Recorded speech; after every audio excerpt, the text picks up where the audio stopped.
The Christmas lights twinkled through the frosted windows of the Evergreen Cafe as Nathaniel Brooks sat alone at a corner table, watching snow fall on the city streets. At 36, he had built a financial consulting empire worth billions. But the elegant cafe felt hollow tonight. His family was overseas.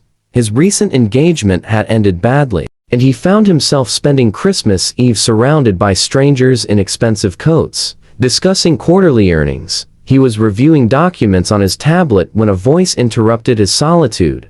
"Excuse me, is this seat only for the rich?" Nathaniel looked up to find a young woman standing beside his table, maybe 25, with blonde hair, and wearing a coat that was clean but clearly secondhand. She held a simple coffee cup and had a canvas bag slung over her shoulder. Her expression was not confrontational, just direct, with a hint of humor in her eyes. "What?" Nathaniel asked, confused. The woman gestured around the cafe. "Every other seat is taken. This is the only table with space. But everyone here is dressed like they own corporations. And I am dressed like I clean them. So I wanted to check, is this seat only for people who can afford the $30 entrees, or can someone who scrapes together enough for a regular coffee sit here too?" Nathaniel found himself caught between offense and amusement. "Of course you can sit. Anyone can sit anywhere. That is not actually true in most places," the woman said, settling into the chair across from him. "But thank you. I am Emma, by the way. Emma Price." Nathaniel Brooks. Emma's eyes widened slightly. "The Nathaniel Brooks. The one whose face is on business magazine covers?" "Sometimes," Nathaniel admitted. "Does that make you want to move to a different table?" "Should it?" Emma asked, genuinely curious. "Are you going to be rude and condescending because I cannot afford this cafe's organic artisanal toast?" Nathaniel laughed despite himself. "No, are you going to assume I'm a terrible person because I can afford it?" "I have not decided yet," Emma said, with a small smile. "I'm keeping my options open." They fell into surprisingly easy conversation. Emma was a social worker who spent her days helping homeless families find housing and resources. She made barely enough to cover her own modest rent, lived on ramen and clearance groceries, and had saved for 2 months to afford Christmas gifts for her younger siblings. "I came here because it was the only place open on Christmas Eve where I could sit and be warm for a while," Emma admitted. "My apartment's heating is broken, and my landlord will not fix it until after the holidays. I figured one coffee gave me the right to sit in warmth for an hour or two. Your heating is broken, and you are spending Christmas alone in a cafe." Nathaniel felt something tighten in his chest. "I am not alone. I am sitting with a billionaire," Emma said lightly. "That has got to count for something. What about you? Why are you here? I assume you have a mansion somewhere with functional heating." "Because the mansion is empty," Nathaniel said quietly. "And emptiness feels worse in a big space. At least here, there are people around. Even if they are strangers." Emma studied him with those direct eyes. "That is sad. Having everything and still being lonely makes my broken heater seem less tragic in comparison." "It is not a competition," Nathaniel said. "Your broken heater and my empty mansion are both forms of being cold." "That is surprisingly poetic for a finance guy," Emma observed. "Do you have a secret humanities degree?" They talked for hours. Emma told him about the family she worked with, the impossible situations they navigated, the small victories that kept her going. Nathaniel told her about the emptiness of success achieved at the cost of everything else, about former friends who only saw his wealth, about an engagement that ended when he realized his fiancée loved his lifestyle more than she loved him.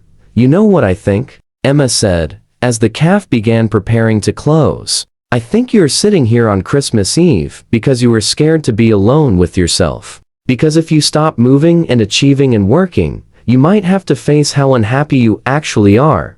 Nathaniel felt the words hit like a physical blow. "That is harsh. That is honest." "You asked what I thought." Emma stood, gathering her things. "Thanks for letting me share your rich people table. It was nice being warm for a while." "Wait," Nathaniel said. "Where will you go? You said your heating is broken." "I will figure something out. I always do." Nathaniel made a decision. "Come with me." "Excuse me?" "My mansion with the functional heating. It has 12 bedrooms, and I use one of them. Spending Christmas alone in a cold apartment is not figuring it out, it is suffering unnecessarily. Come stay in one of the guest rooms. At least until your landlord fixes the heat. Emma laughed. I am not going home with the strange billionaire. No matter how poetically he describes his loneliness. Fair point. What if I book you a hotel room? The Belmont down the street. Warm, safe, your own space. Let me do that, please. Consider it a Christmas present from someone who has more money than he knows what to do with. To someone who helped him realize why he has been so miserable. Emma studied him carefully. Why does this matter to you? Because you asked if the seat was only for the rich. Because you sat down anyway. Because you were honest about my life in a way no one else has been in years. Because it is Christmas, and you should not be cold. After a long moment, Emma nodded. Okay, but just until the heating is fixed. And only because I really hate being cold. Nathaniel booked her a room at the Belmont suite, though he did not tell her that, and gave the concierge his card for any expenses. As he walked Emma to the hotel, she turned to him. You know this does not fix your loneliness, right? Buying me a hotel room is generous, but it is still just buying things. I know, Nathaniel said, but maybe it is a start. You asked if the seat was only for the rich. I want to live in a world where the answer is no. Where people sit together regardless of their bank accounts. Where I can be generous without it being transactional. Emma smiled. Then prove it. Have breakfast with me tomorrow. Not at an expensive cafe. At the diner down the street, where coffee is $2 and breakfast is $5. Show me you can exist in my world. Not just pull me into yours. The next morning, Nathaniel sat in a worn vinyl booth at Rita's diner, drinking mediocre coffee and eating the best Christmas breakfast he had had in years. Not because the food was exceptional, but because Emma sat across from him, telling stories about her work and making him laugh. This is not so bad, Nathaniel admitted. Your world. It is authentic, Emma said. No one here is pretending to be something they are not. They are just people trying to get by. Finding small joys where they can. That is what you are missing: authenticity. Connection without performance. Over the following months, Emma and Nathaniel built something unexpected. He started volunteering at her social services agency, using his business skills to help families navigate financial systems. She introduced him to people whose struggles were real and immediate, grounding his abstract understanding of poverty in human faces and stories. You have changed, Emma observed one evening as they grabbed dinner at Rita's diner. Naturally. You smile more. You talk about people instead of just deals. You have changed too, Nathaniel countered. You let people help you. Your heating is fixed, but you still let me support your agency's work. Because you made it not about you, Emma said. You made it about the families we serve. That is the difference between charity and partnership. 6 months after that Christmas Eve, Nathaniel took Emma back to the Evergreen Cafe. They sat at the same corner table where they had first met. Do you remember what you asked me? Nathaniel said. If the seat was only for the rich, Emma recalled.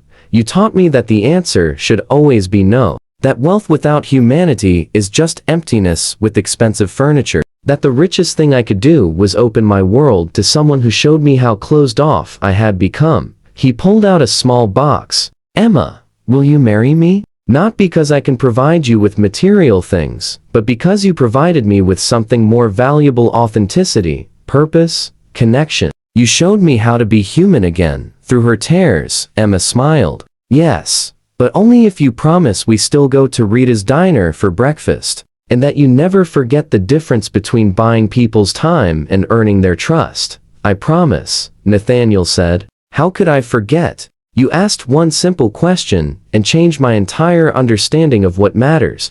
At their wedding, Emma's toast made everyone laugh and cry. I asked if a seat was only for the rich. My husband taught me that the best seats are the ones we make room for everyone to share. That true wealth is measured in connection, not accumulation. Thank you, Nathaniel, for making room. If this story reminded you that everyone deserves a seat at the table, please like, share, and subscribe. Leave a comment about when someone made space for you.